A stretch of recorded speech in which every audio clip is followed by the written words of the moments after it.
Evening, everyone. I'd like to welcome everybody and open up the New Windsor Town Council meeting for May 6th, 2020. If everyone would rise and join with me in the Pledge of Allegiance. I pledge of allegiance to the flag of the United States of America and to the republic for which it stands, one nation, under God, indivisible, with liberty and justice for all.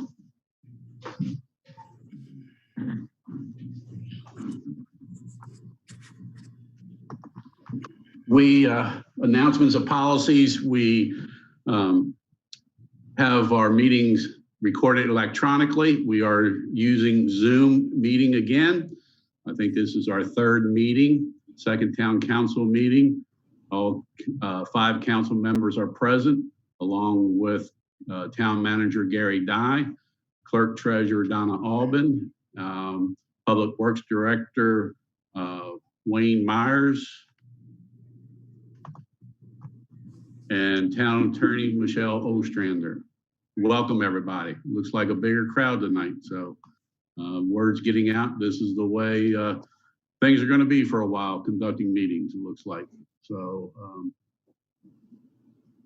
we do, as I said, go by an agenda. Anyone wishing to have something placed on tonight's agenda should have had it to Town Hall via email or phone call by the previous Wednesday, last Wednesday.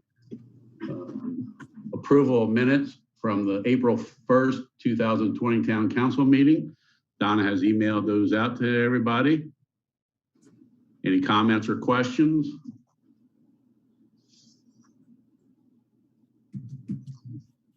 And just for the record, if you make a motion or a second, please state your name.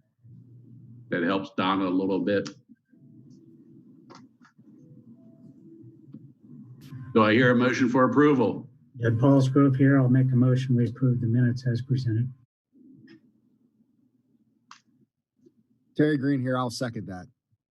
All right, we have a motion by Councilman Ed Paulsgrove, seconded by Councilman Terry Green to approve the minutes of the April 1st, 2020 Town Council meeting. All those in favor, signify by saying aye. Aye. Aye. Those opposed? Minutes approved. Mayor's report. I can find it here.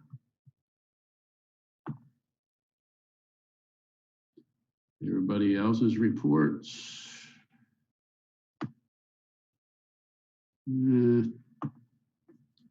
Of all the reports, I don't see mine. Great. All right. There we are, Mayor's report. All right, there's my report. Everybody can see my report? Now I can. Okay. First of all, I want to say how appreciative I think everyone is of our nurses. This is Happy Nurses Appreciation Week. So if you know of a nurse, give a little shout out to them. Also want to give a thank you to all of frontline workers. And that is such a huge list now. Frontline workers that we never thought would be frontline workers in our grocery stores and convenience stores and grocery stores and Lowe's and wherever. So thank you for what they're doing. And also to our town staff that's keeping the town going on a staggered shift to prevent any outbreaks in town hall. So I want to give a shout out to our town staff as well. Some of the things I've been doing in the past month, like everyone else, is being updated. And with the coronavirus information, for the past 3 Wednesdays, the mayors of Carroll County have been getting together on Zoom. I've been organizing those. We'll have another one tomorrow evening. They have been extremely helpful, and I think we'll continue those even throughout any kind of epidemic that we have. We shoot ideas back and forth. A couple you'll hear tonight. See if I can get down here, scroll down. Had a chamber breakfast on Zoom with County Commissioner Wance yesterday. Let's see what else is going on here. Shared Commissioner Boucher's food assistance information, that he had gathered information from all the municipalities of where people could get food assistance. And then Gary may want to talk a little bit more about the lagoon project of the dirt being filled in. I've recommended that we go with a T180 compaction testing. Gary can touch briefly on that a little bit. Been doing weekly checkups and even a little bit more often with our local businesses, mainly our restaurants, 7-Eleven. Most of them, for the most part, are doing pretty good. Their carry out is a little bit better on the weekends, but that's to be understood. But please continue supporting our local businesses. Commissioner Wance has been sending 2 to 3 email updates on the coronavirus. And then I've been on the COVID-19 municipal conference calls. Can't talk tonight, sorry. They've been usually on Friday afternoons and very informational. Been reviewing the 201 Main Street Park options and looking for donations of labor and services to cut down our costs a little bit. Working with Planning Commission Chairman Mark Schultz on a Zoom Planning Commission meeting. They need to have a meeting in May. And then I've been organizing our 2020 Memorial Day service. I think it's going to be a lot better than I had hoped for. A father and son who both served in the United States Armed Forces are working together. I'm not sure which one, or maybe they'll tag team, but that will be on a virtual platform as well. So it won't be the same as having it live at the Presbyterian Church, but I think it's going to be very motivational and inspirational. So that's my report. Any questions or comments on my report? All right, council committees, community enhancement, Councilman Green. Good evening, everybody. Mayor, other council members and residents, thank you for joining tonight. As you know, we've stopped doing our banner projects and other projects we were working on for community enhancement during this time for COVID-19. So kind of going to use this a little bit of time to address and hopefully maybe be able to touch on this a little later with mayor and council as well. 3 p.m. today, the governor held a press conference discussing different things that we're going to be able to do here starting at 7 a.m. tomorrow. So in case you didn't see it or haven't heard yet, the governor went ahead and opened outdoor recreation to the public, meaning boating. Ocean City, Maryland is going to be open at limited capacity, golf and other recreational activities, including parks and state parks as well. So I'm hopeful, as long as residents understand to keep practicing social distancing and wearing face masks in public settings around other people, hopefully we can open up our parks here as well to allow, especially now schools are closed, for residents to get out, play a little tennis, basketball, disc golf, skate park, and have the kids be able to get out there on the climbing equipment. That's my hope. Hopefully we're able to go ahead and do that. And that's all I have. Thank you, Terry. I know I'll be getting more information from the other mayors down mountain area. I know they're opening their parks, but it's, I think, more on a limited. I don't think they're opening up their basketball courts because it'll be, I think, too hard to keep the distancing. Tennis courts will be, but I don't think they're opening up their playgrounds either, because that also will be a distancing. And I understand, we all have different opinions of, if everybody used common sense, and we had maybe disinfectant machines everywhere, but right now I think we have to go slow, and I'll have more information that I'll share with everybody after tomorrow night's meeting, get a feel of what everybody else is doing in the county, so we can kind of be unified with it. So, but thank you on that. Community enhancement, Terry. One of the things, I don't know, maybe it's a pet peeve of mine, but it doesn't take that much to take care of the curbs in New Windsor. There's a lot of grass that people mow into the streets, which is not legal. And I'll give you an example. I went down one Thursday to clean up the Main Street Park, and I unclogged the drain.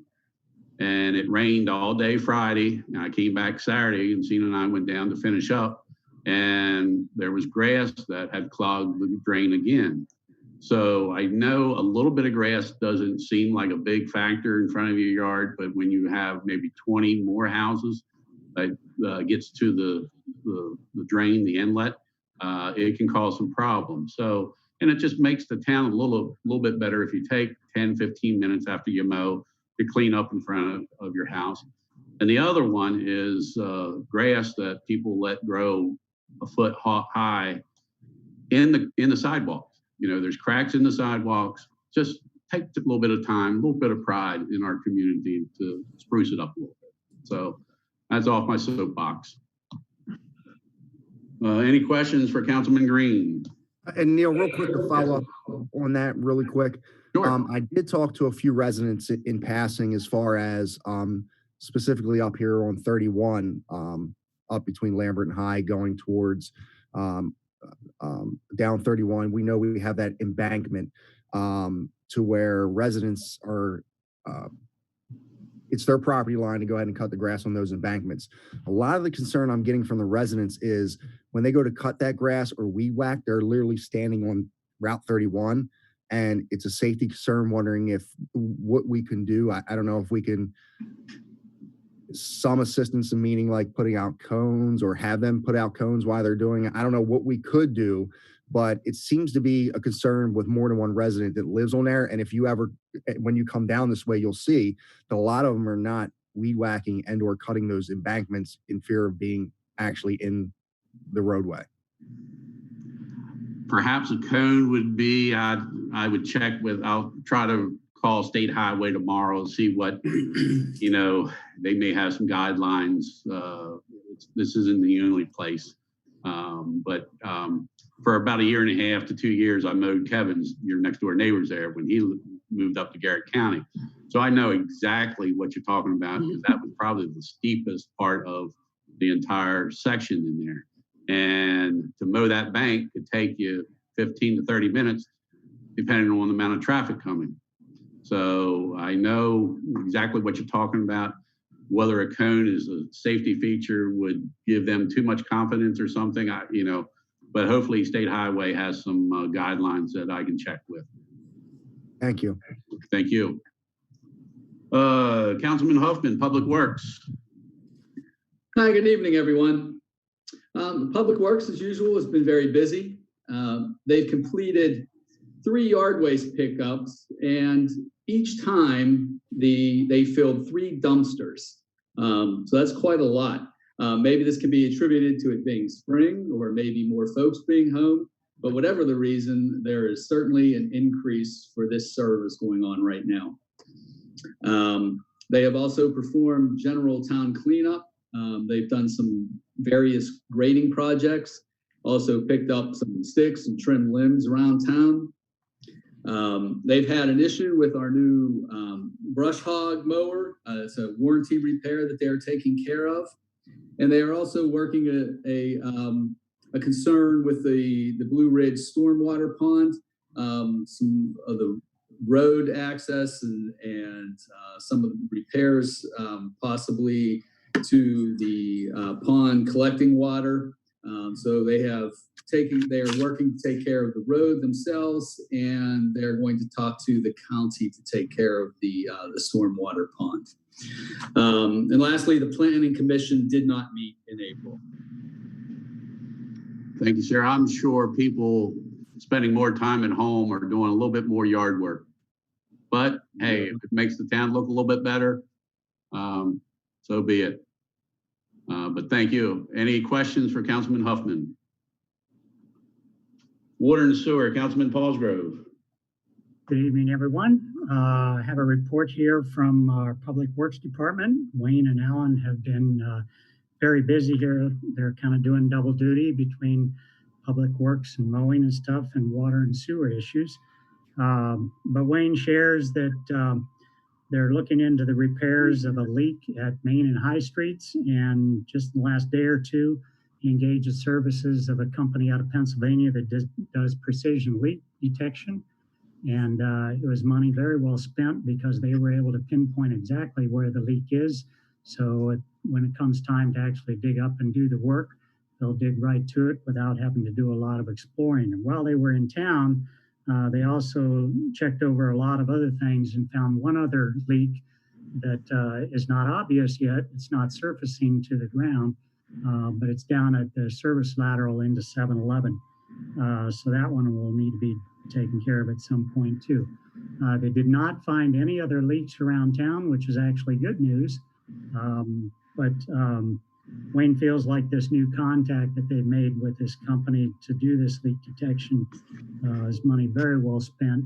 And again, it'll prevent us doing a lot of digging, looking for leaks. They're also looking at the sludge tank repairs.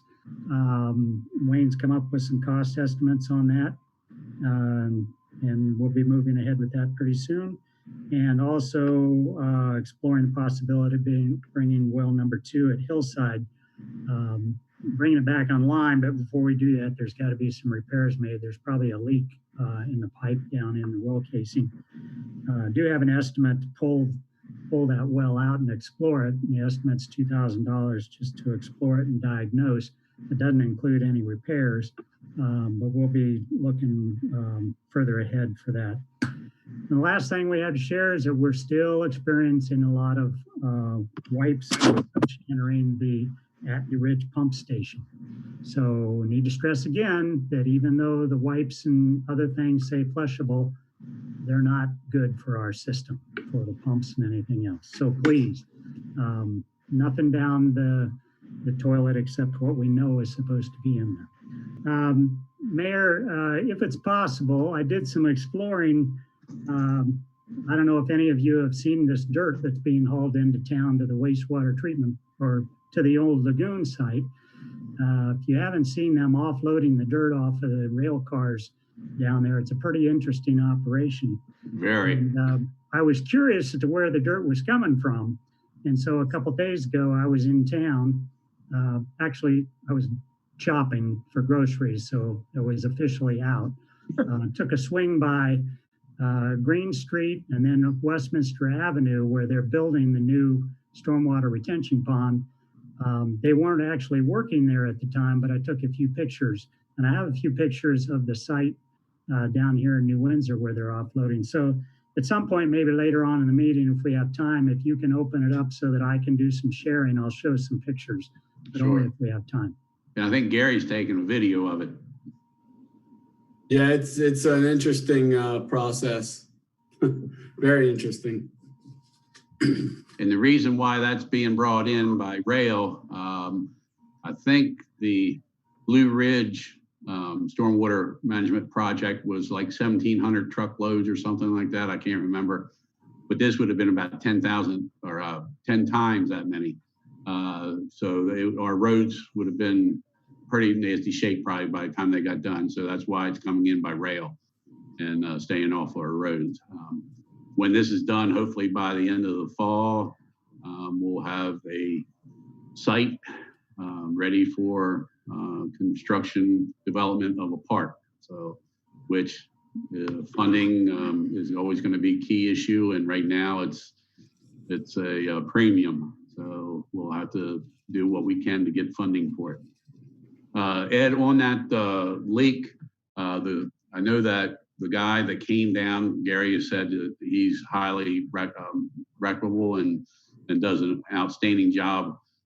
During our meetings with the mayors, one of the municipalities, I'll verify again with them tomorrow evening, but they have I guess a machine, and 2 guys would come over and do it for nothing in the future if we so choose to go that direction. So we're coordinating efforts with other municipalities. So one good thing that's coming out of this, I guess, if you will, with that project.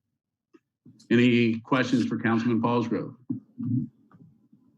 Public Safety, Councilman Smith.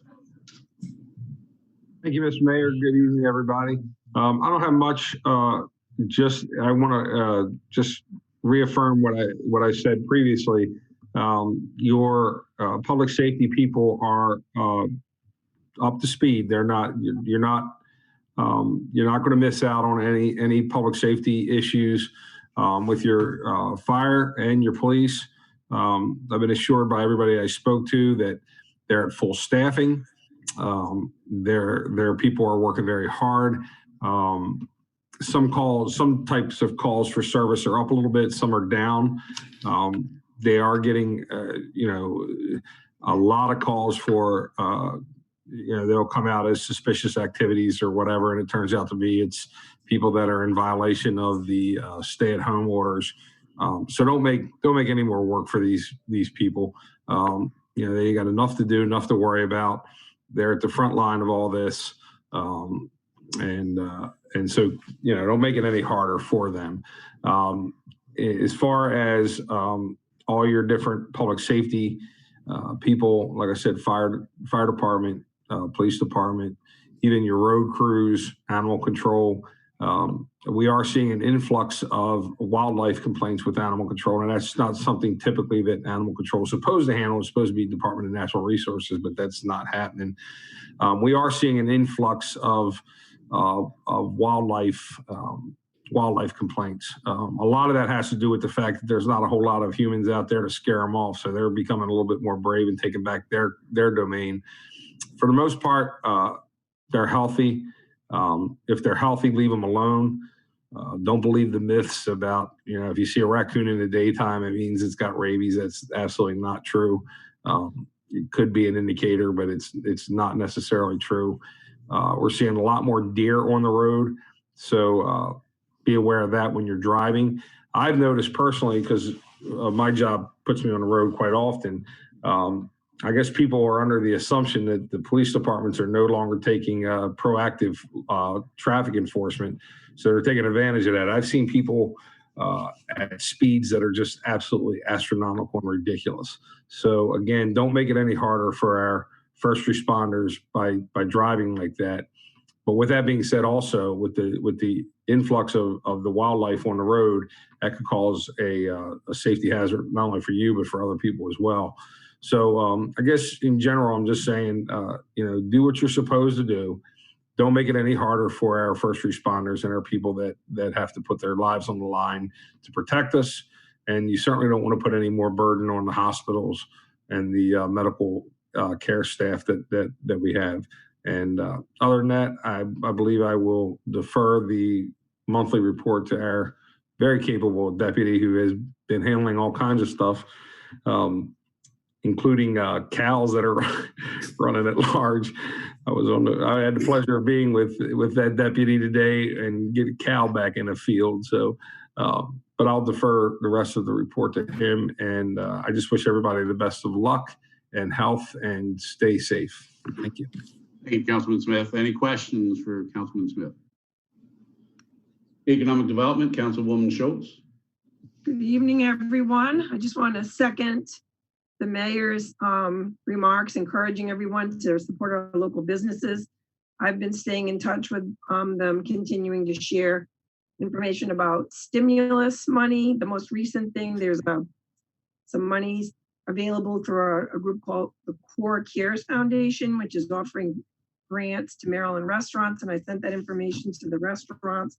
I'm disappointed, and I don't know if the mayor started anything new, but I'm disappointed because from what I've heard so far, despite filing the applications, none of our businesses have been successful in getting any of the stimulus or state money. So I hope that changes in this next round. I also spoke with the owners of the Seasons at Magnolia, which is our event venue and bed and breakfast center. Of course, they're pretty much shut down, and they have not been able to get any of the funding either. And also, they were vandalized this week, which she did report to the sheriff. And they certainly don't need that on top of not having any business. So it's an important time for us to all support our local businesses and keep them going until things are better. That's all I have. I did have just a question for you, Mayor. I noticed that the food bank is reopened at the Methodist Church. Yes. How can people get donations to the food bank? Would you just come when it was open? Send me a text, email me at nrope@newwindsormd.org.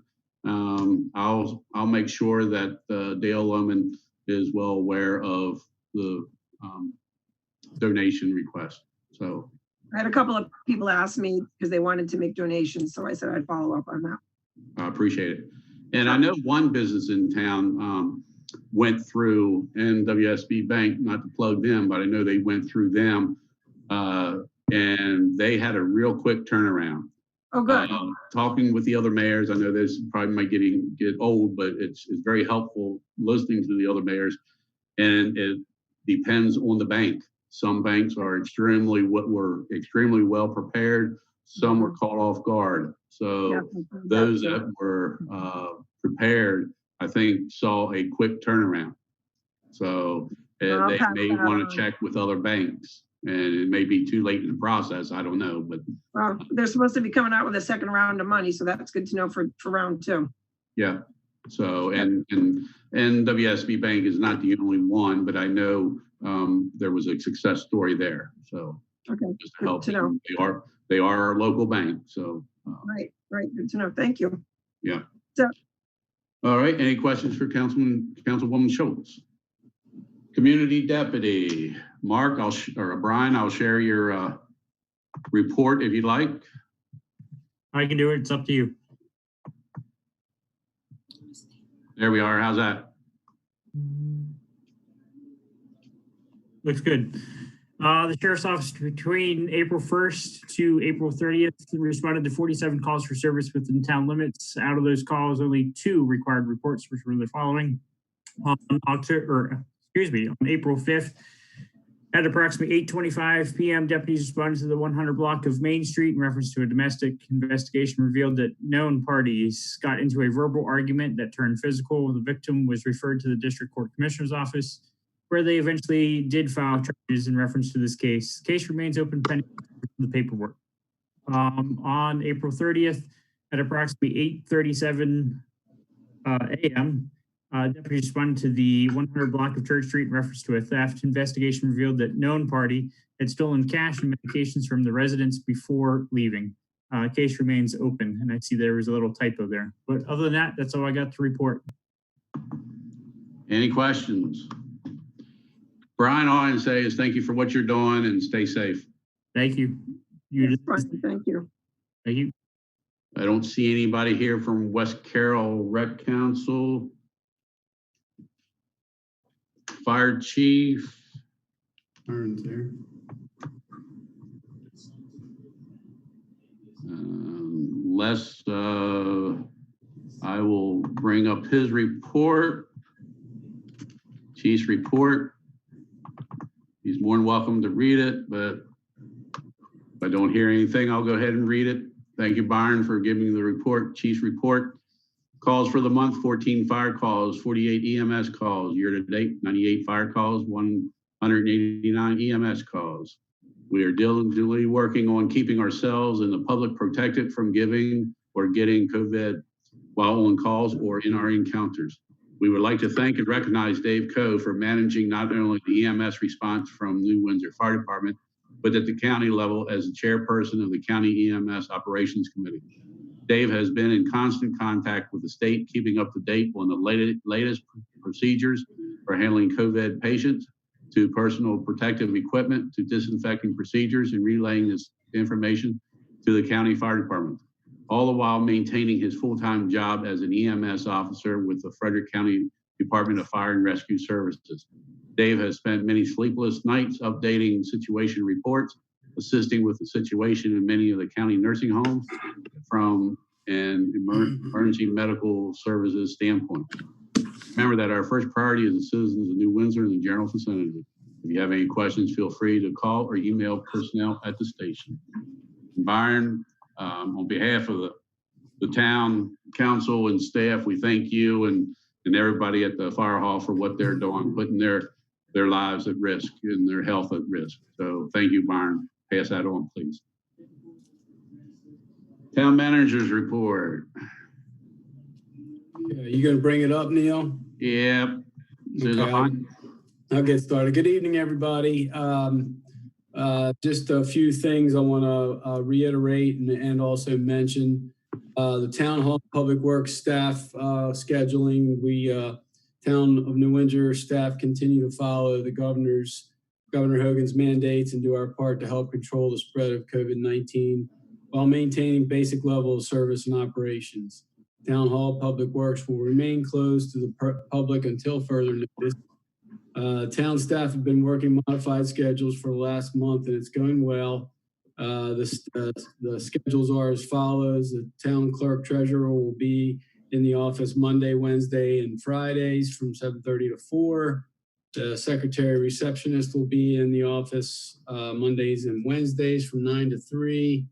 There are 2 public works staff will both be working Tuesday, Wednesday, Thursdays, and from 7:30 to 4. And the director, Wayne Myers, will be off on Fridays, and Alan, our maintenance position, will be off on Mondays.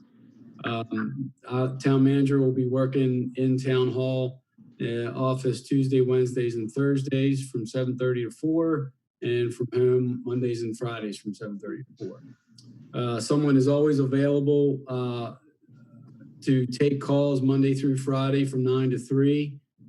Calls to town hall on Tuesdays and Wednesdays are being forwarded to secretary receptionist via cell phone, a town cell phone.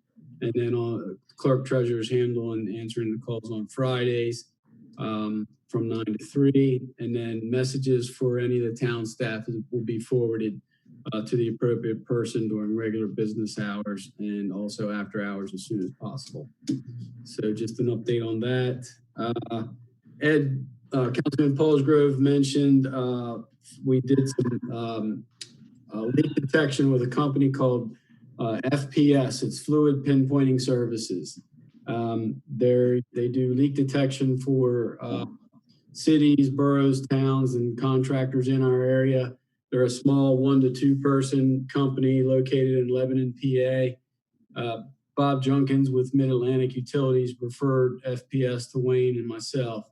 And Bob does speak very highly of FPS and has used them on several occasions in Frederick and other municipalities around our area. The owner is Greg Glimowski. He has 32 years of experience with waterline detection, surveys, and utility locating. So Wayne contacted the owner about doing some work for us and what the cost would be.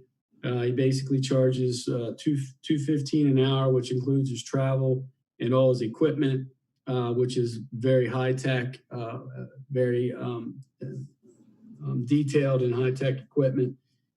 He estimated it would be 10 hours as a worst case scenario.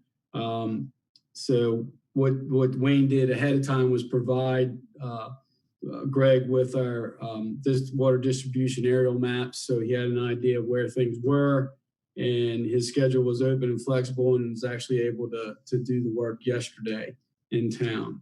So Wayne had some locations that he suspected there might possibly be some leaks. So Wayne assisted Greg with checking these areas, and then also Greg was able to get to know the town's water system. He ended up spending 8 hours and basically was able to check the entire water system. So that was really good. And the good news is they only found 2 leaks. We thought it might be more.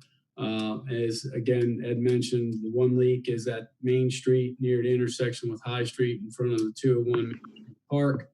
And Wayne is looking into how many houses and buildings will be need to be shut down temporarily during repairs, and Mid-Atlantic Utilities is preparing an estimate for that work, and Wayne and I are going to meet with Mid-Atlantic to develop and schedule a plan moving forward. And as mentioned, the other leak is on the private lateral side for 7-Eleven. 7-Eleven's meter is located inside the building, which is not really accessible at all for our staff. So this is a good opportunity to move the meter outside to a vault location, which is preferred by myself and Public Works. So we're working with 7-Eleven and the town. We decided that the town will provide the meter vault, the piping, and the meter itself, and then have the plumbing or the plumbing contractor for 7-Eleven do the work for us. So that's Wayne's been coordinating that and sent them a letter, and we've had a response back from them. So that's moving along as well. It's a pretty significant leak, and it's their water bill's been high, so it's everything running through their meter. So Wayne and I felt that hiring FPS for the day was a good opportunity, money well spent, and will save money and time in the future with Mid-Atlantic doing the repairs. They're not going to be looking for digging around for the leaks. They're pretty well pinpointed, usually within a foot.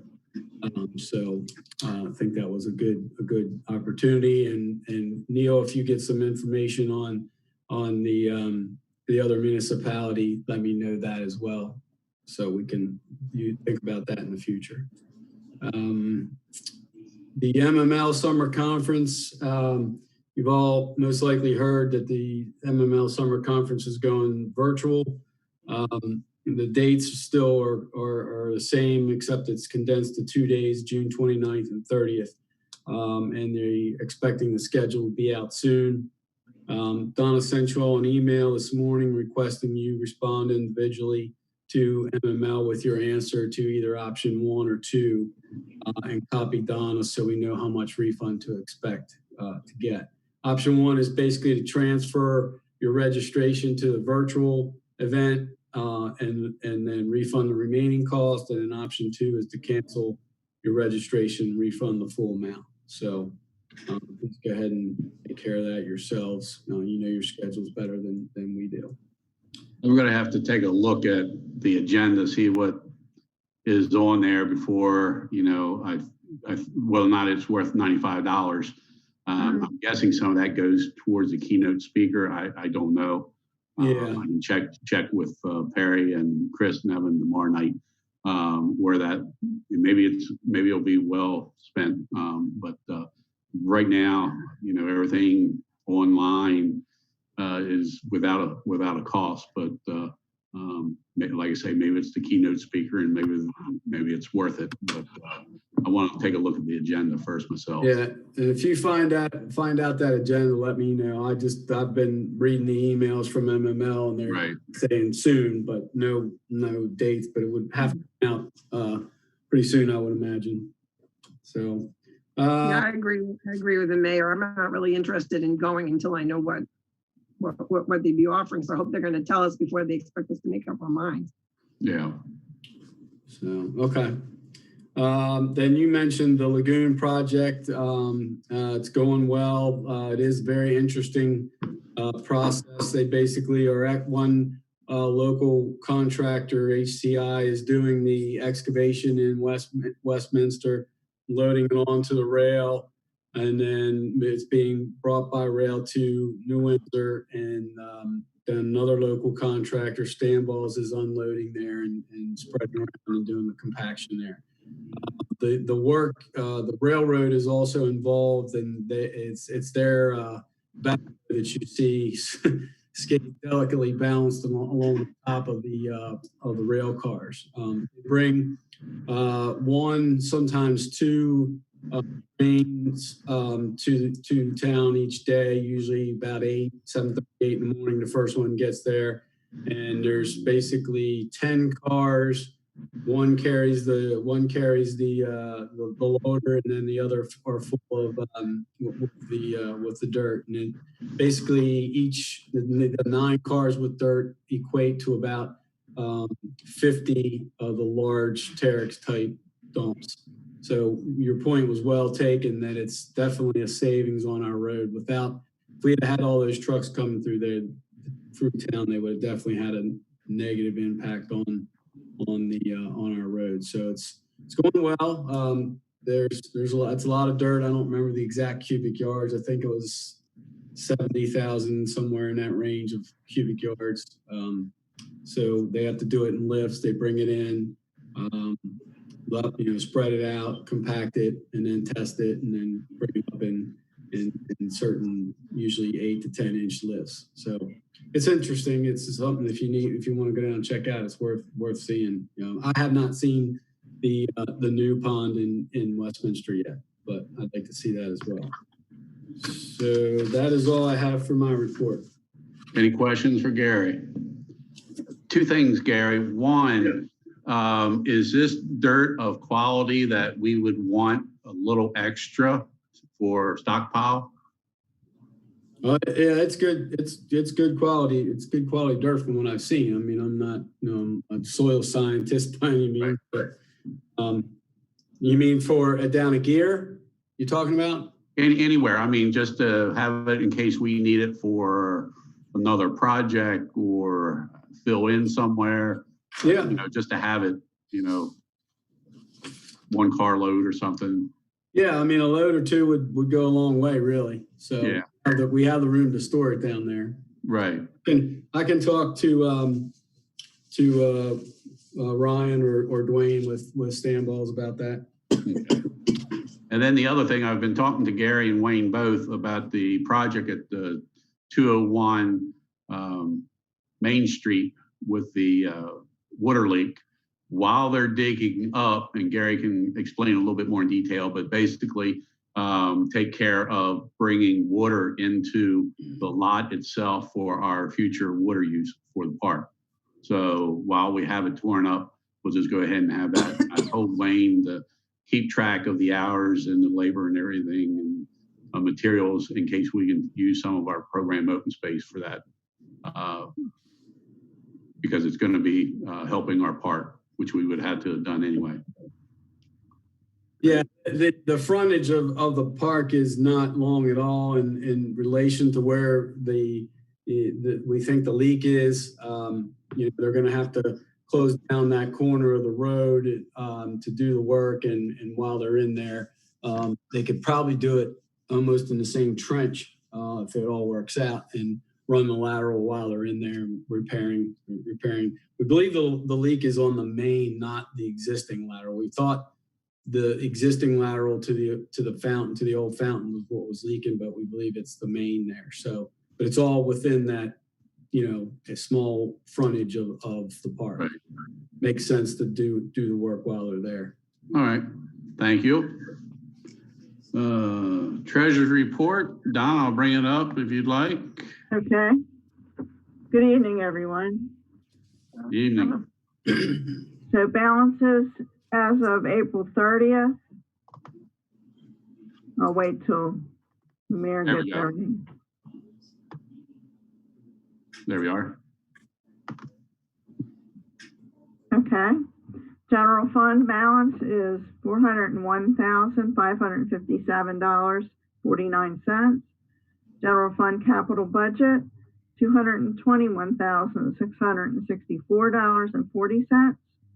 The enterprise fund, $480,741.20. Enterprise capital reserve in 3 R's, $148,699.35. Developer fees, $658,894.80. And the money market fund at $27,821.45. We have 12 properties for sale and 1 in a foreclosure. And one note on the properties for sale, majority of those are at either Snyder Summit or Union Square, so they're newer properties. Which brings me to the water sewer, and everyone should have gotten their bills because they were mailed out on April 3rd. And a discussion that the council had on the COVID-19 situation They had discussed a possibility of a bill adjustment for those that are having financial difficulty to pay.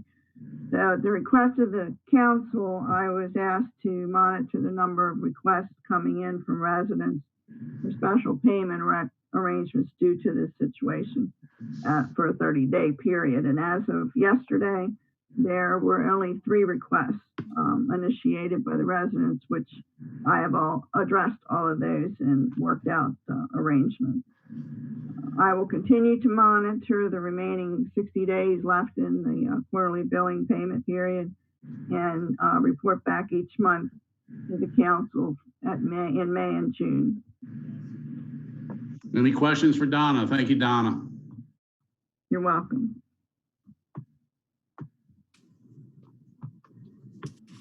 Don't think Lehigh report.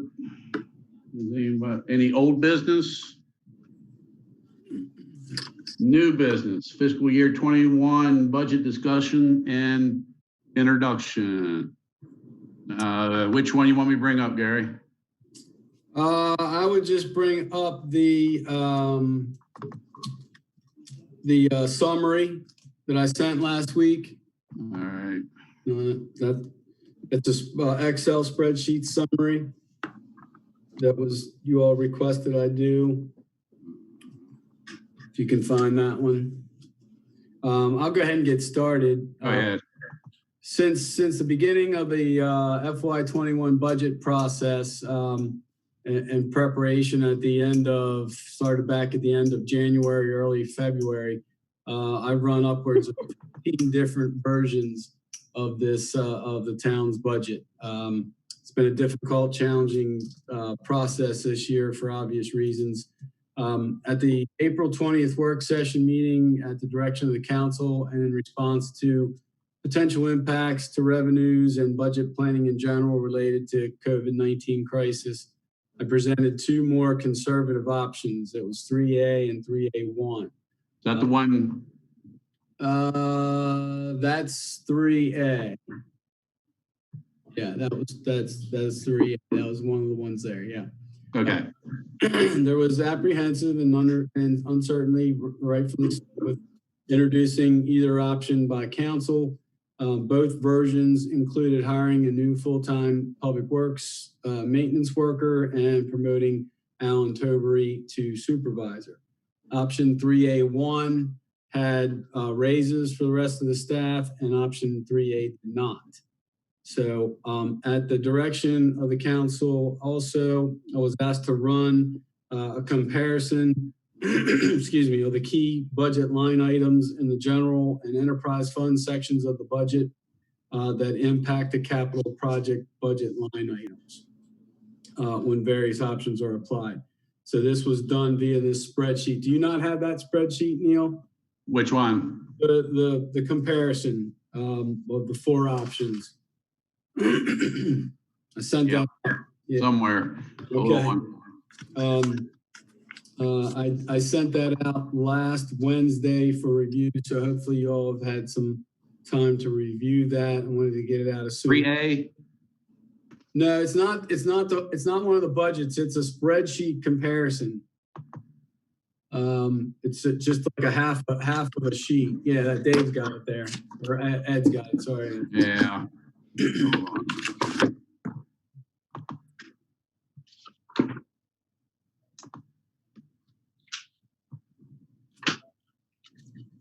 There we are.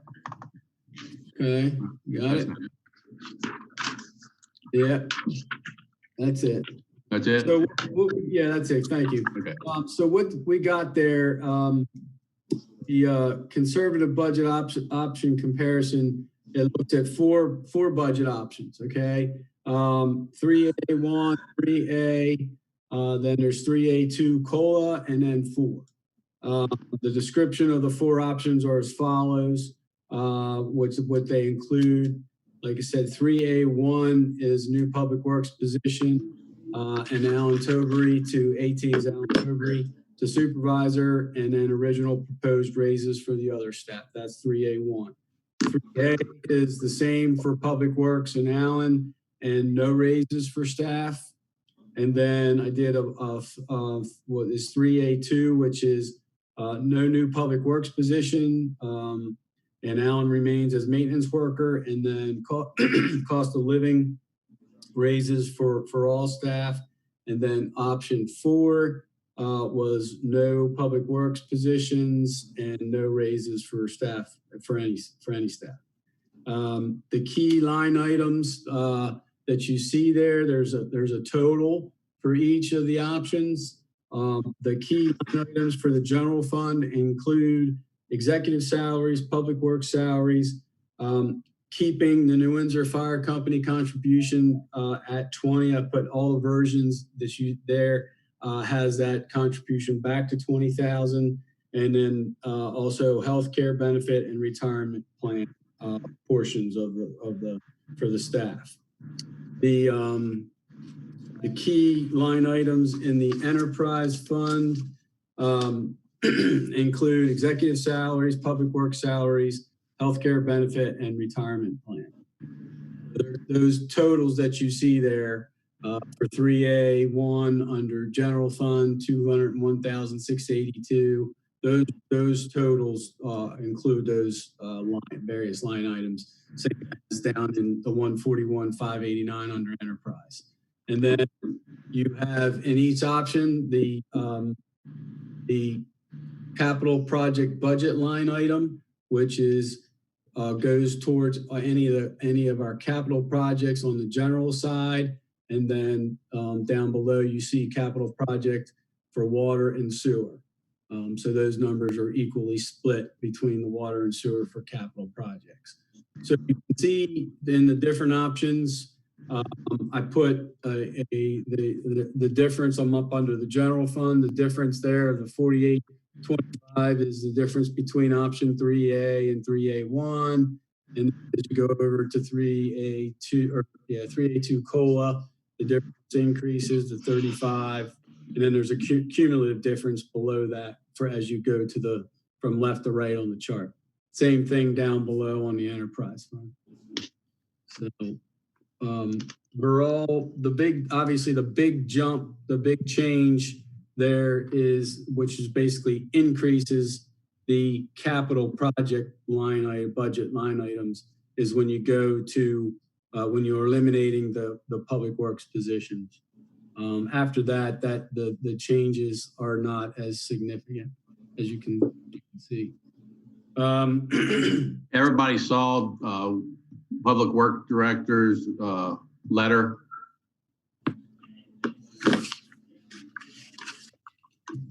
Yes. Okay. Wayne did that at my direction.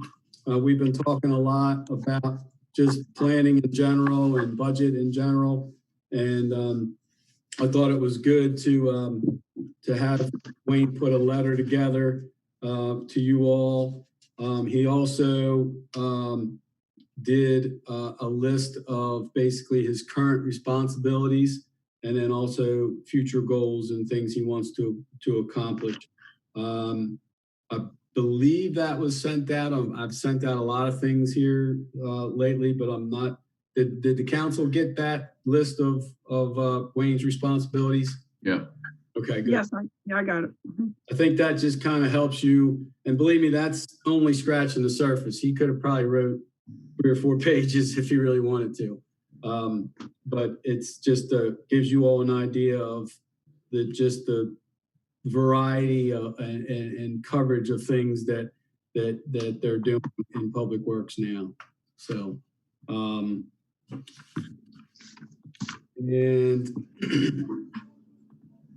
Neil has copies of all the 4 options that we're discussing tonight.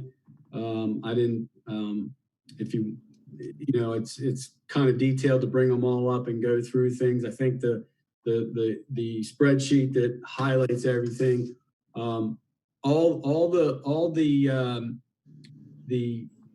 revenues in the general fund and enterprise are all the same. What changes is those line items that we talked about.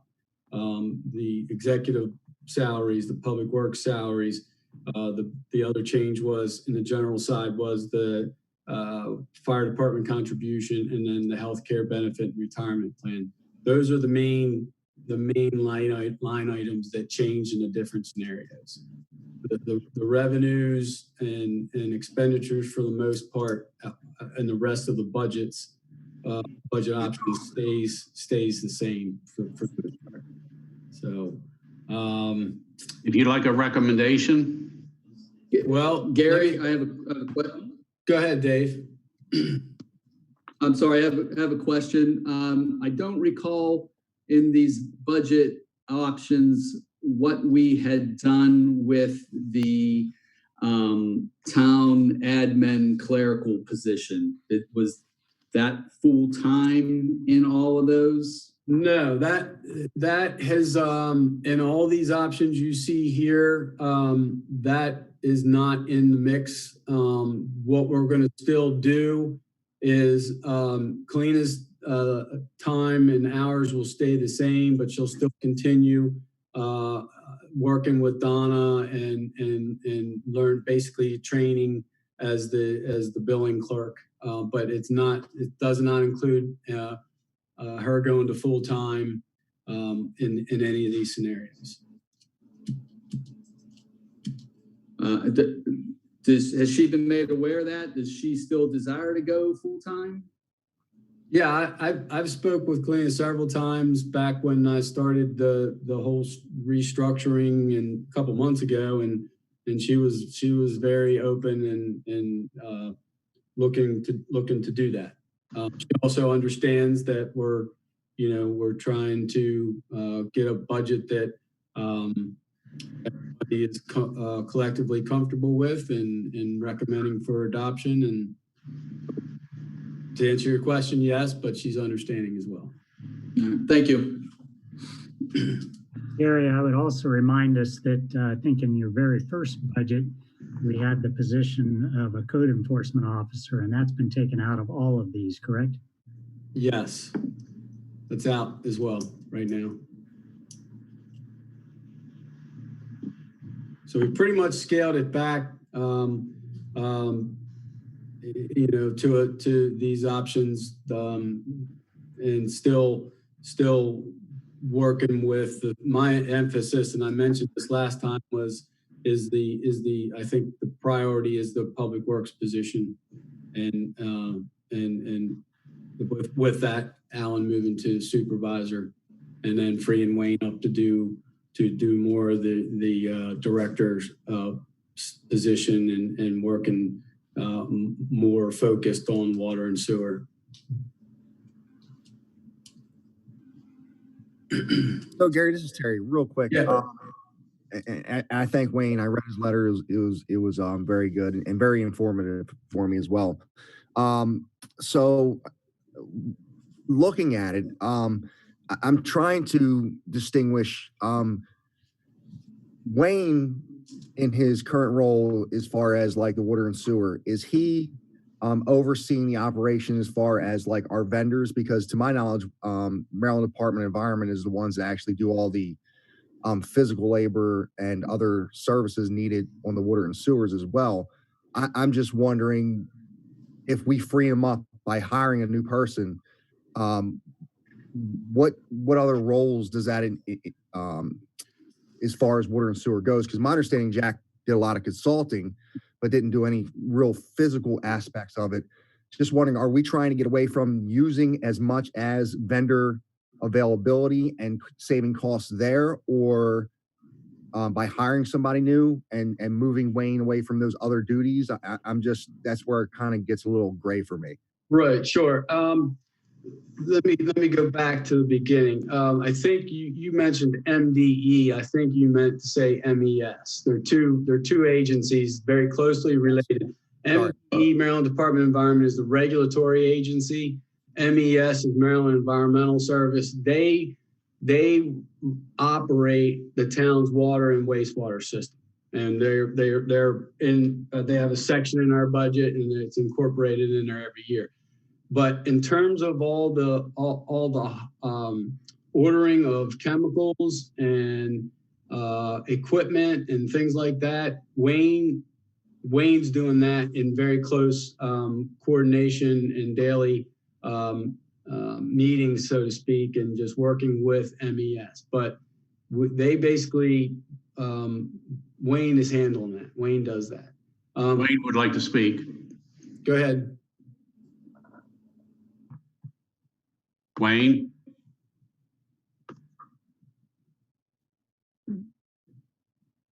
Do you have your computer speaker on?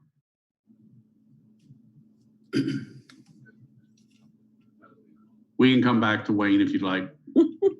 Okay. Okay. I think Come back, Wayne. Come back. Jack did a lot of consulting, and especially towards the end of his career, the physical side of actually doing things was what he was not able to do. Whereas Wayne is capable of doing that and is learning a lot of those things and is doing a lot of things that we would typically have to hire contractors to do. Obviously, there's things that we still have to hire contractors for, depending on the involvement and level of what we're doing at, say, pump stations or things like that. But Wayne, you mic'd up now? Can't hear you. Still got to turn your mic on.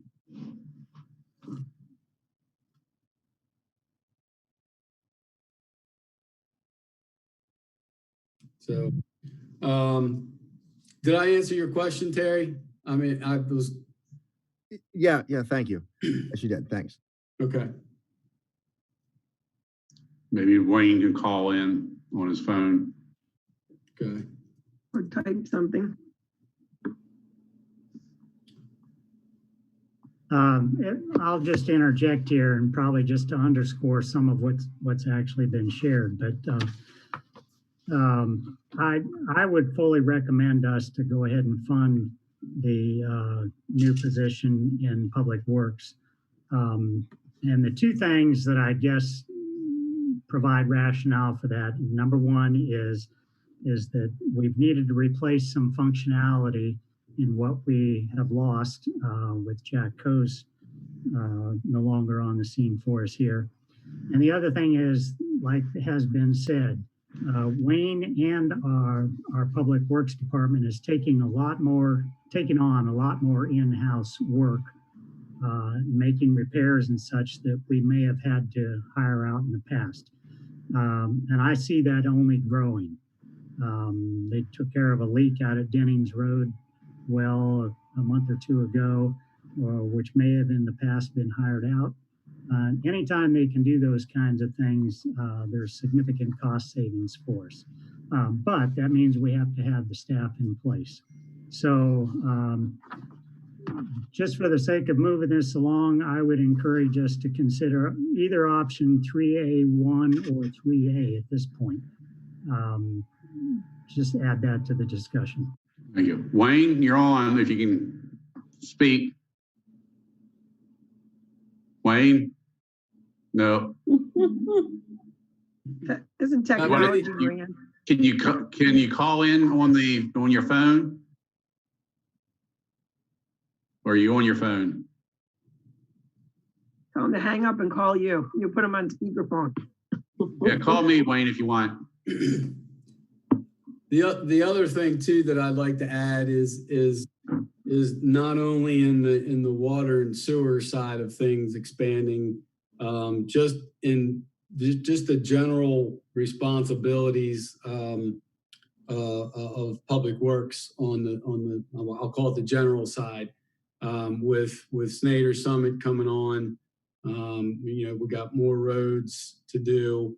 More meters, just more of everything, and just the amount of things that Public Works does these days and in the last couple of years has increased significantly from when Wayne started. I think he's going on 10 years back. It's a different dynamic today. I think there's there's citizens by nature and rightfully so require or expect a level of service that the town for the town to provide, and that level of service as the town grows is gets more and more difficult to do with two people. So Gary, I have Wayne on speakerphone. Hopefully with two devices, it doesn't mess up the audio, but you want to let Wayne? Sure, give it a shot. In here. Go ahead, Wayne. Hopefully everybody can hear. I hope everybody can hear me. I was having issues with my privacy setting on my microphone, but I just like to say that I see the Public Works Department heading in a direction of being kind of more independent and able to do a lot more in-house stuff. And currently, Alan and myself, we're working towards that goal right now. We've been able to do a lot of in-house repairs where typically we would have called a contractor or subbed it out.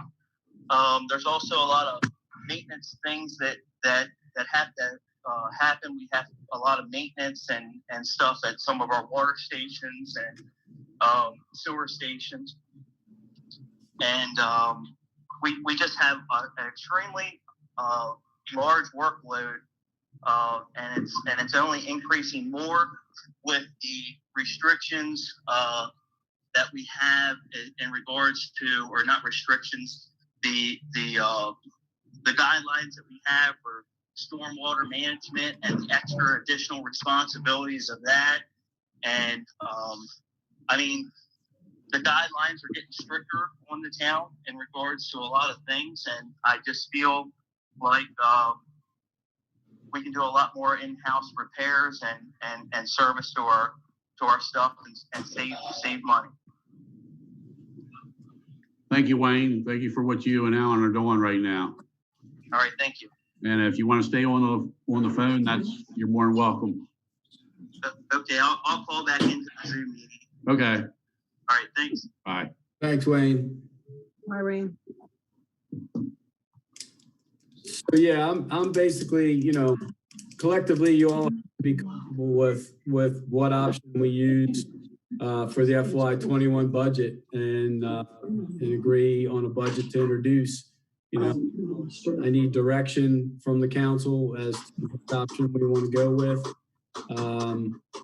We're coming to the end of the budget season. Once we introduce a budget, hopefully tonight, but then we have to advertise in the newspaper for 2 weeks prior to the budget hearing.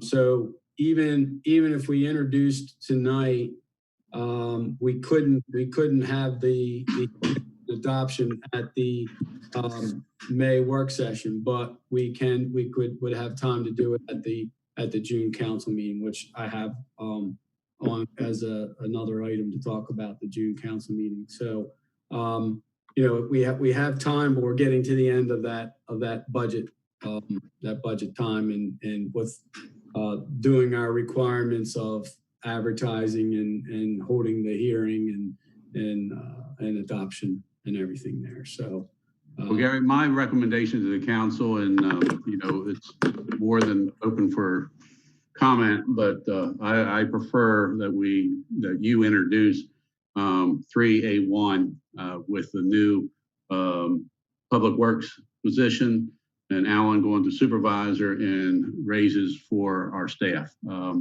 They are still doing a tremendous job even in these situations, and sometimes it might be even a little bit more stressful in these situations. So that's my recommendation to the council. Okay.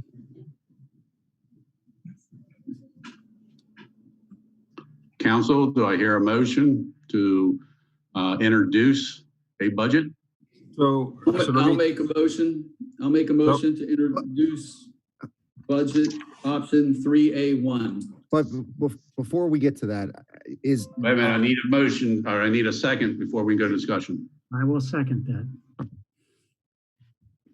We have a motion by Councilman Huffman, seconded by Councilman Paulsgrove to introduce budget option 3A1. Now, comments or questions? Yes, Yeah. I have a comment. So talking with Michelle last time we had this discussion that the budget could be amendable at any point in time. We're in the middle of a pandemic. We don't know what funding could possibly be pulled from us at the state level. We're going to be at a $2.9 billion deficit when this is all said and done with the state level. Hiring freezes are across the state. As a local municipality, a small municipality, I understand the need to have new positions. I really do. But I just can't see us adding something new at this point when there's so much uncertainty in the middle of a pandemic. I just don't know what the message sends saying, hey, we're going to go ahead and give new positions and raises, and we don't know if our budget's going to be cut through various state fundings that we may get or what other revenue shortfalls we'd have at this time. I appreciate the staff. I think they do a phenomenal job for this community, for our residents. They do a phenomenal job. I tell everybody, especially during snow season, how phenomenal they do with the snow removal. I would love to give them raises. I would love to go ahead and add new positions, but we're in the middle of a pandemic. The state government is going to see a $2.9 billion shortfall. I'm concerned about where other revenue sources that we get from the state could possibly be impacted. On top of that, we're talking about 2 potential leaks that need to be fixed and a sludge tank that needs to be repaired. Sludge. I just don't see us adding that at this point when it could be amended at a later date when we can find out where we are at a different point in time. Thank you. Well, to answer those, a couple of concerns. One, our biggest revenue from the state is property taxes, and that's not going away. The one unknown is the income tax. Donna, am I correct? That could be affected probably the most, but it's not the biggest portion of our budget. The enterprise projects, the sludge tank, I believe, is under warranty, correct? Correct. So that's under warranty, so that's not an expense. And then the other projects, the water leaks, one might be partially paid for by program open space, but then the other one, thank goodness our enterprise fund is very healthy. Very solid. Yeah. One thing I do want to, sorry, Ed, one thing I want to comment on what Neil just said there. The sludge tank, the surface is covered under warranty. There will be cost to set up, cost to the town to set up a temporary holding tank and piping and that kind of thing. So there is some right associated, even though the product itself is under warranty. Okay, so I want to reiterate some things that everybody seems to agree on. First of all, I believe that our staff absolutely deserve a raise. I do agree that we probably do need a position at Public Works. I'm going to trust the people that know better than I, but I believe that that's probably the case. But with all that being said, and knowing the fact that we can adjust this at any given time, I just cannot support an idea of hiring an additional employee and providing pay raises at this point. I just can't. I hope the staff understands that. It's not a vote against them. I just don't believe that this is the time that we should be doing that. I just don't, for the reasons that Councilman Green has stated and the appearances. I just cannot support that idea of increasing spending at a time when everybody else seems to either be putting on a freeze or decreasing it. I can't do that at this time. I certainly do think that there is a need for it. I absolutely believe that people deserve it. I just can't. I can't vote for that.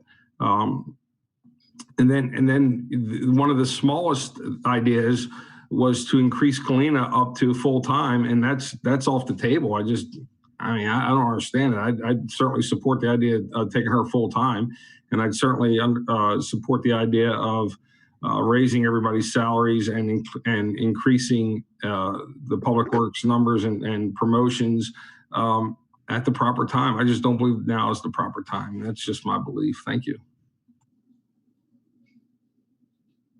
Well, the one thing with Kalina, bumping her up to more responsibility, and Donnie, you can correct me, but you would have to be working closely with her, teaching her some things, training her in some ways. And maybe at this time, it's not an ideal situation to be that close together in one office. So that I could see holding off, for a while. That's a good point, Mr. Mayor. I never thought of that. That's a good point. I will say that she is doing things that we had already had a chance to start training on, and I will continue to let her do that, because the more she does it, of course, the more she's going to be able to take that portion of it over. And I agree with you, Mr. Mayor, that I'm not comfortable working in that much of a close proximity right now because of circumstances. And Kalina and I have spoken about this situation, and as Town Manager Dye said, she fully understands that at some point, it may go to full time for her, and it in no way have any of these decisions throughout the budget process been made for her that is because we don't want to do it. She fully understands that.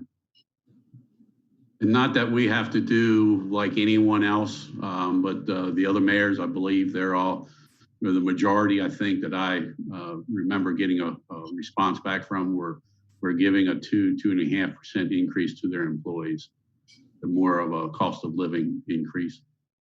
Which, if I can add, the COLA option 3A2, that COLA is all what works out percentage wise to be right around 2.5%, very slightly depending on the person, but it's, for the most part, it's right around 2.5%. Gary, I have a question. I remember sure. Back when we met, I think it was February. I don't know. The days are all rushed together. It was back when we were still meeting in person, and a significant portion of some of the salary changes, including the new positions, were funded by the fact that we had in fact lost Jack and lost his position. Isn't that part of? I remember going over some numbers that covered quite a bit of this. Is that not true? Jack's position, and then one part-time public works employee that's not working with us right now. So those two really, I won't say cover 100% of it, but a good portion of it.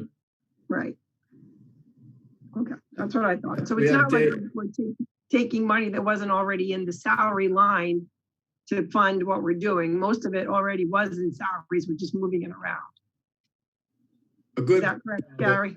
A good portion of it, yes. Not all of it entirely, but a good portion of it, yes. Yeah. And we still have obviously Jack's portion of the budget is not, what he was allocated for his time at so many hours is obviously not in there. Right. But with Dave Valentine, he is our part-time person. His portion of the salary is still in there, but he has not worked in probably a couple months. Right.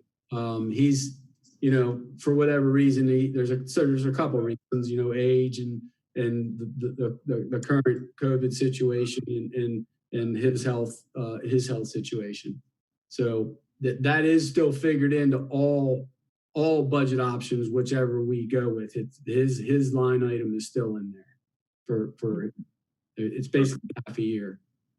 So Gary, could we assume then that if we're able to hire a full-time public works person and increase our staff to 3 full-time, that we would no longer use a part-time public works staff? Yeah, I mean, that's, I wouldn't say we would never use him. We might use him more along the lines of like snow removal, because that's what we did. We used him in that capacity recently this past year, not that there was much, and a little bit the year before, but he does have a full-size truck plow, and we've used him for snow, and basically as a contractor kind of situation. But That's what I was going to say, more of a contractor than an employee. right. But the need for having him around in terms of cutting and mowing and basic stuff like that, the need would decrease significantly if not eliminate altogether. But I don't want to say eliminate altogether, but it would decrease significantly with the new position. Okay, if I could just kind of comment, Councilmans Green and Smith, I certainly appreciate your comments on this. And yeah, it is a tough time, and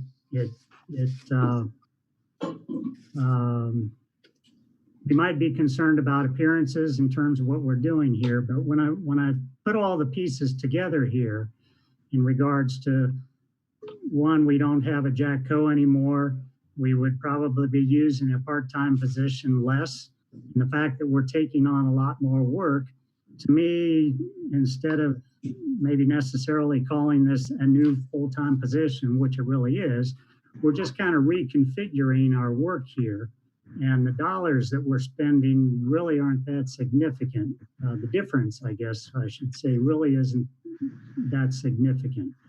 And so for me, I think part of the rationale for me is that we've got to stay ahead of things here. And I'm concerned that we might get behind the 8 ball on some things if we don't have the proper staffing to take care of things that we need to. You know, on top of that, Ed, it's a good point. If we don't have that new position, Wayne is going to have to do the work of that position. And most likely, either we get behind, like you said, or we have to hire out a contractor to come in and do work that Wayne would have had time to do.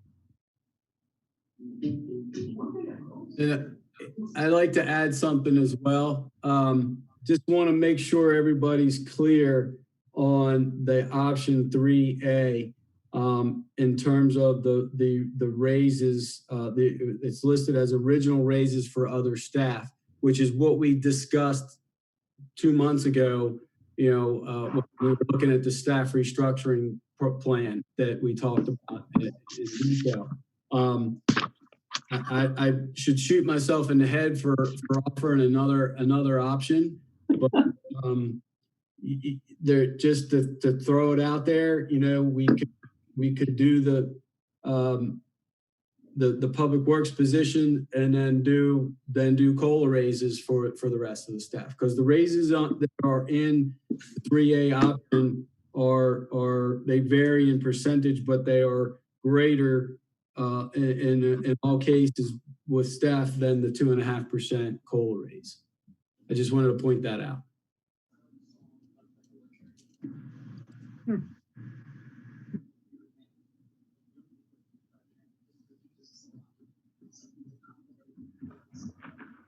Also on the motion, you want to keep the motion?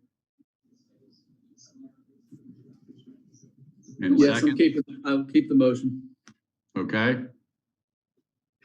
We have the motion by Councilman Paulsgrove, second by Councilman Huffman. I think it was. Backwards. Backwards? Okay. We still have a motion and second. Thank you. To introduce budget option 3A1. All those in favor signify by saying aye. Aye. Aye. Opposed? Opposed. The motion passes 3-2. Now, Michelle, do I need to, let's see here.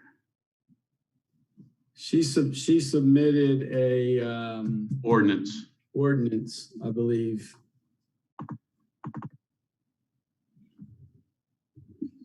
Do we need to do that for the? That's for the adoption. Yeah. That'll be next. That'll be later. Next month. Okay. All right. The June 2020 council meeting date. Well, first of all, I want to back up a little bit. No matter what everybody's stance is on the budget, I appreciate everybody's comments. It's not the normal time, so I can understand everybody. having different opinions on this, but I do, bottom line, I think on behalf of the council, thank Gary, Donna, and Wayne for doing an unbelievable amount of work on this coming year's budget. You had to change directions midway through when you just thought you had it. I think you're in the double digits options. So budgets usually don't please everybody, but let's remember the bottom goal is to provide the greatest and best services for the residents. So on behalf of everybody, thank you guys. And before we move on, I'd like to thank you all. I certainly appreciate everybody's opinion and input. I tried my best to give as many options as possible. I think we did that. But I want to thank you all for your time and your comments and input. All right. Thank you, Gary. The June 2020 council meeting date, we had canceled the June 3rd, I think, town council meeting because the carnival and the parade were that night. Now that the carnival has been canceled and there's no parade, I recommend that we go back to the regular normal meetings of first Wednesday of the month and the third Monday of the month for the work session. Everybody all right with that? Yep, that's fine. Okay. I would love to be able to say by June that everybody has to show up at town hall, but I don't think that's going to happen. High school graduation / senior recognition. I sent you an email yesterday with some comments, and as my mom said, put on your thinking caps. She was my first grade teacher as well as my mom. So I heard that many times. I'm not sure if she was happy with how many times I put my thinking cap on. But as we heard today, school has been closed for the year, which means there will be absolutely no graduations for high school students and also for college students. Now I posted yesterday the idea of having banners like we do the veteran banners, whether it would be for the month of June or a 30-day period or 60-day or the whole entire summer, take them down Memorial Day or Labor Day rather to begin the new school year. But the banners cost about $100 for the banner and for the hardware. I've talked to Wayne, he's willing to be able to put them up. The military banners, the veteran banners are going up next Tuesday, weather permitting. So it takes about a 2-week turnaround for the banners. I talked to Melissa at Shannon Baum Signs, and that's who we've got the veteran banners from. And, you know, there's also options of yard sale signs, type signs. I know Francis Scott Key High School is going to be delivering I think it was posted today, they'll be delivering those out to all the graduating seniors. My original idea was to recognize our town high school seniors since they're not going to have a graduation. And then it's kind of just snowballed, which I greatly appreciate and welcome from folks outside of the town. Our veterans are not limited to just New Windsor residents. And also the request has come for college students to be recognized as well. And I'm all for that. So just some thoughts, you know, there's been other thoughts of having a parade, you know, a certain time, you know, of cars just going by and people coming out of their houses and cheering them on, congratulating them, trying to do something a little bit for the seniors that I know I still remember my graduation. I'm sure all you do too. And it's something I'll never forget. And unfortunately this year, that's not going to happen. So maybe the banners will take care of a little bit of that. It's not going to take everything, but I'm opening up for suggestions, and it doesn't have to be decided right now, but naturally, if we want to do June, we only have about a week to get the names and the money and the posters. And I think that's really pushing it for town staff that's not going to be there. on a regular basis like they normally are. So again, I'm thinking, maybe the earliest June 15th or somewhere in between there in July, and have them up maybe till the end of summer. Thoughts, everybody?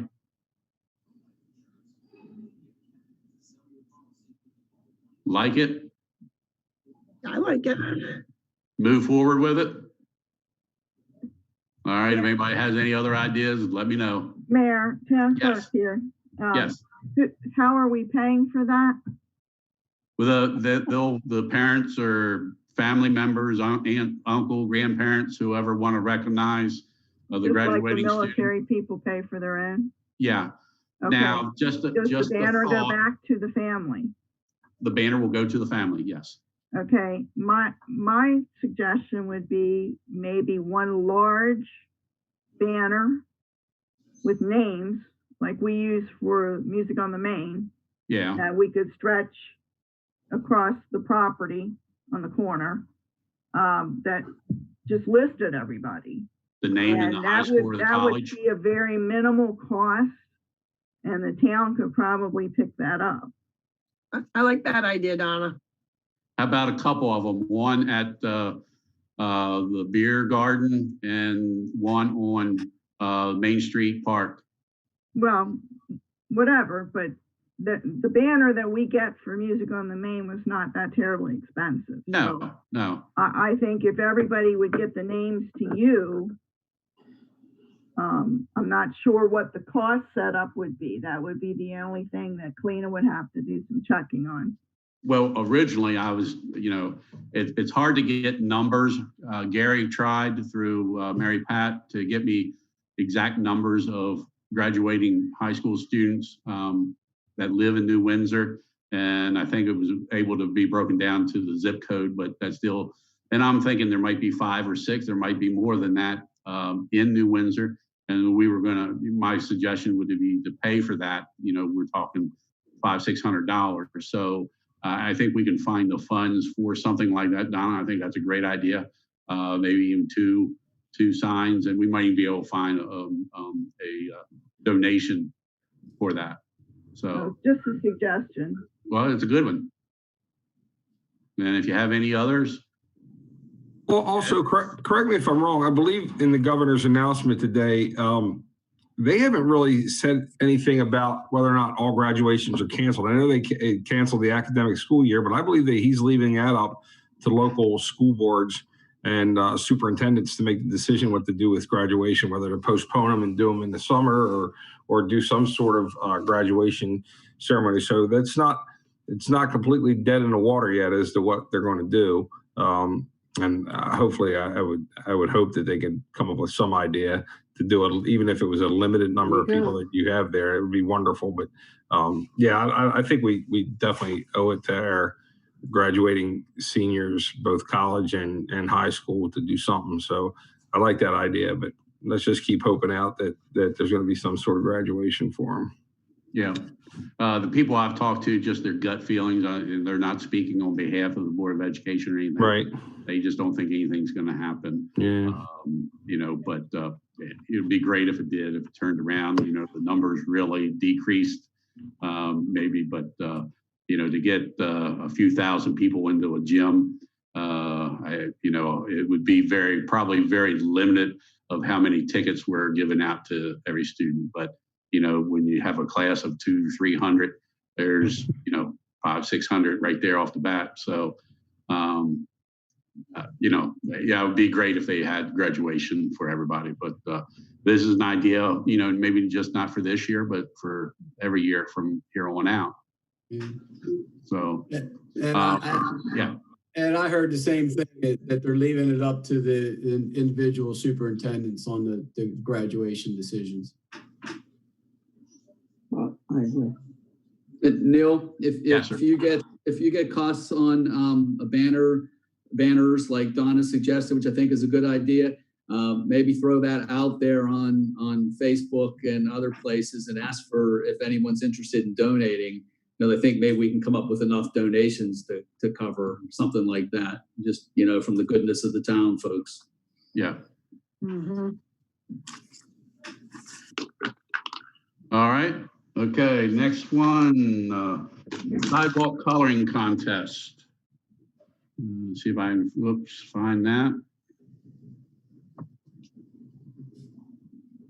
Where are you?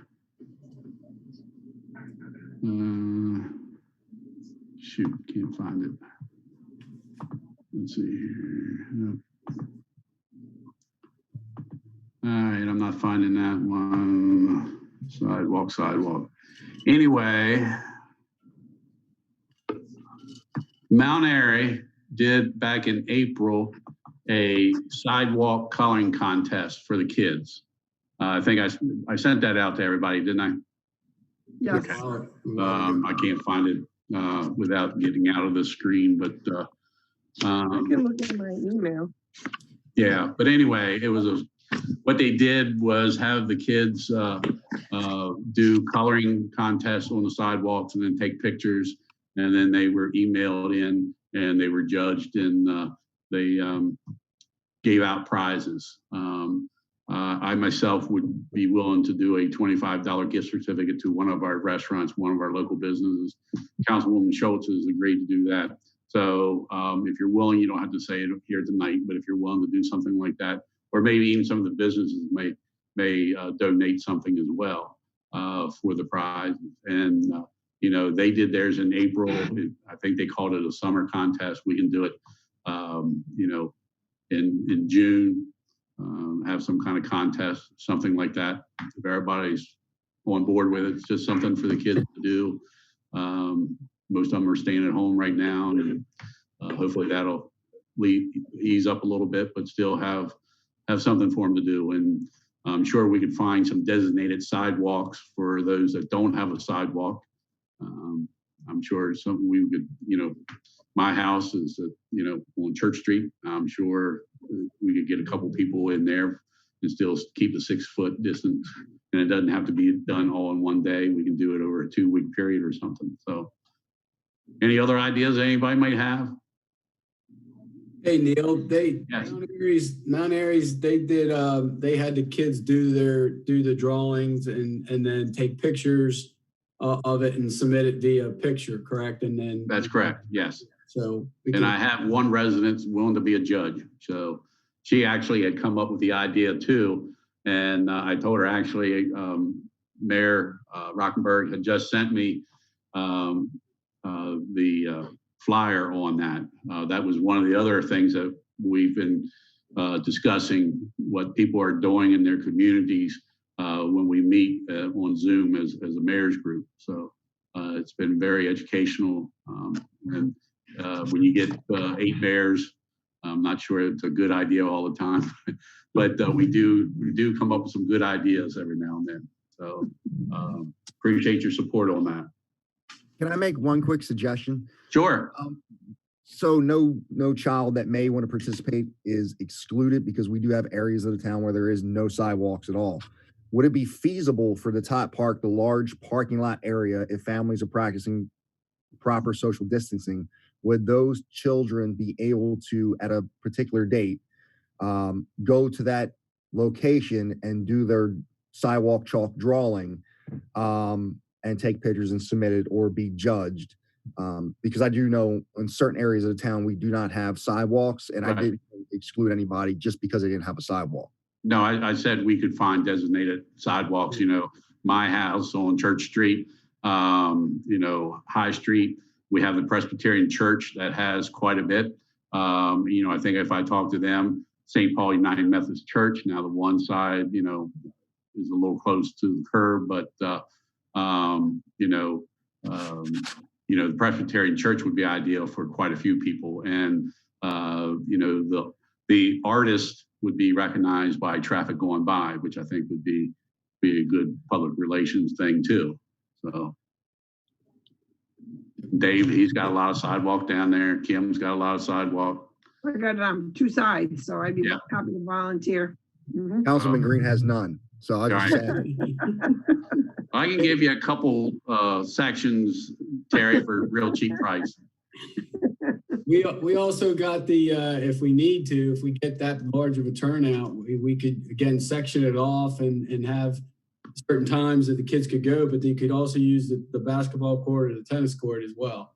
You know Right. what I mean? And just section off areas and, you know, and have them not do it at the same time, or maybe just two groups, and keep the separation, keep the spacing, and still adhere to that.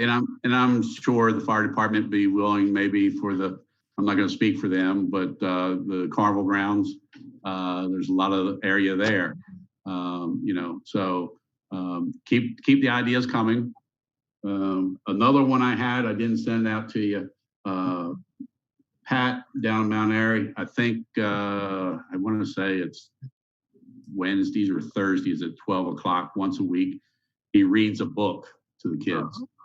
So I'm thinking about maybe doing that, finding some books and just finding a time that might be better for the parents to have their children, you know, listen to the mayor read a story, whether or not it's a afternoon or, you know, 7 o'clock bedtime story or something, just something different, you know, to break up the monotony that they may be facing, and something to look forward to. And if you got some other ideas, hey, yes. And Ed, if I can give you permission, can you come, Ed, can you do a share or not?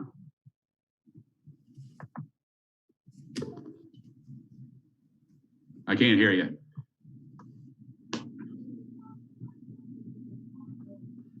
I can't show, I got a video of this, but I think I can do it just by holding my iPad up to the camera. All right. You want to see him now? Sure. Okay. Well, this is the dirt hauling project. This is low tech here. If you want to see a full screen, change your screen to speaker view there, but we'll see how this works.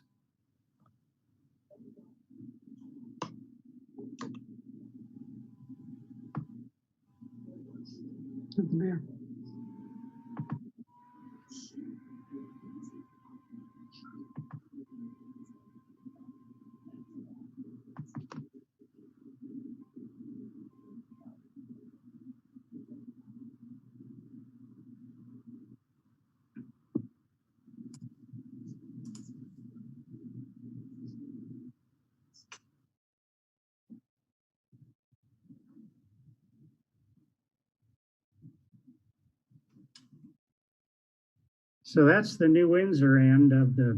Let me see if I can find the Westminster end. Now they weren't working, but this is right off of Westminster Avenue that they're creating this stormwater pond.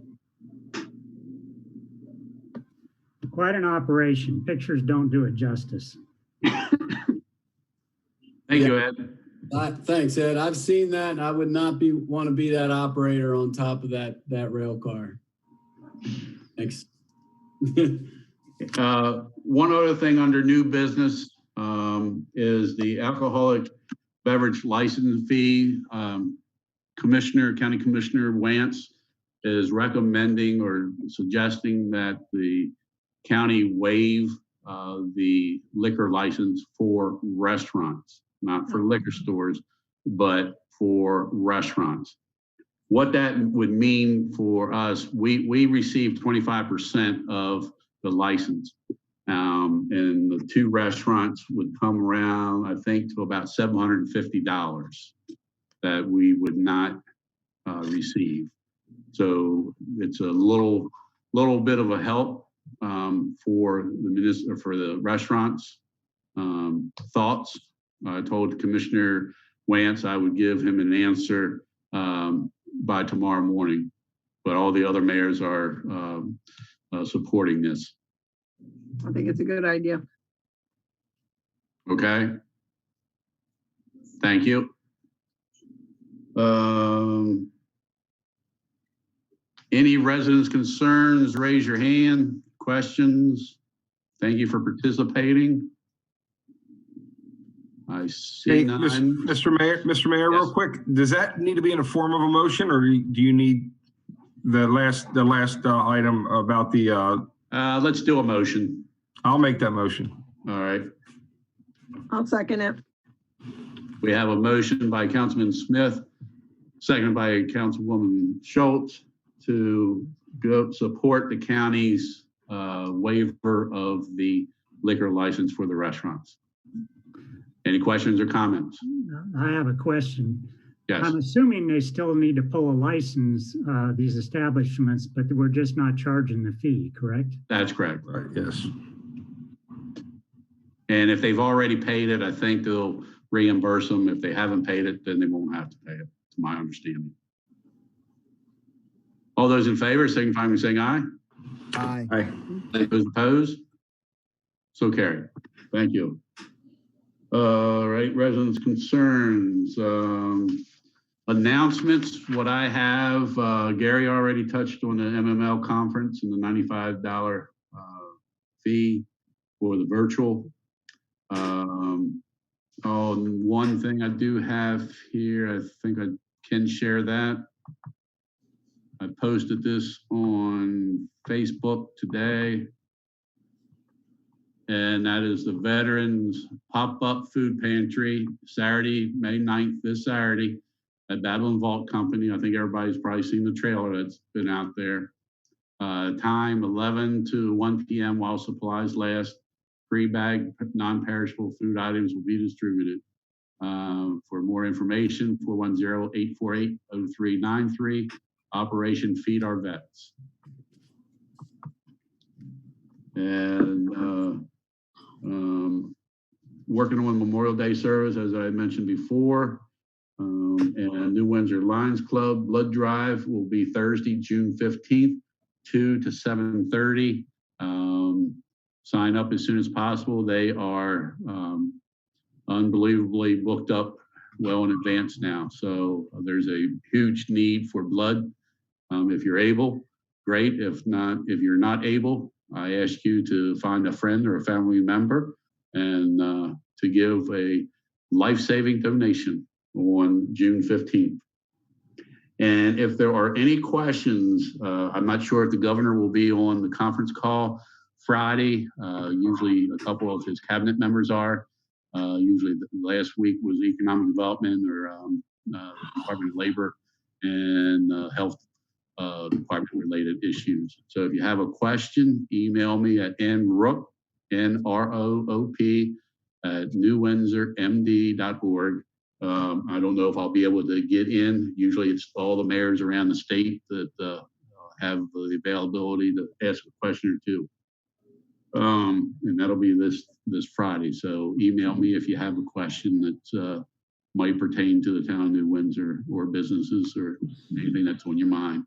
Not guarantee that I'll be able to get in because they only take a limited amount of phone calls. Does anybody have anything else?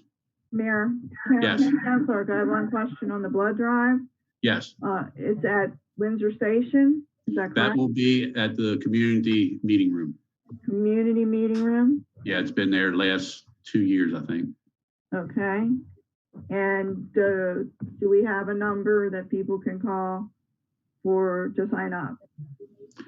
They can call me or send me an email, or they can go to redcross.org and look for, put in a zip code 21776, and it should be on there and they can sign up there. Okay, thank you. Thank you. Neil, what was the date of that? Thursday, June 15th. Thanks. Do I hear a motion for adjournment? Also, excuse me, Mr. Mayor, also to let people know, the Humane Society of Carroll County, they have a food bank also now for people that are struggling with being able to afford pet food. Obviously, that's a limited amount. So we want that to go to people that would absolutely need it. There has been some discussion of people possibly having to give up their animals because of struggling financially. We certainly don't want that to happen. We're very limited on how many animals we can take out there anyhow because of the recommendations of the Humane Society of the United States, the ASPCA, and the National Association of Animal Care and Control recommendations. So we don't want to see somebody have to give up their animal, and we don't want to see somebody have to make the decision of whether or not to feed themselves or their animals. So if you have a need, if you have an absolute need, to help get you by, they can contact the Humane Society of Carroll County at 410-848-4810. Again, it's the Humane Society of Carroll County, 410-848-4810. That's being staffed, and it's being handled by all the donations that are coming in from various big stores, small businesses. Just citizens are donating food to the Humane Society, and we're pretty well stocked for the animals we have there. But if anybody has that need, don't take advantage of it. Take advantage of it if you absolutely need it, and so we don't have anybody lose their pets. Thank you. Thank you.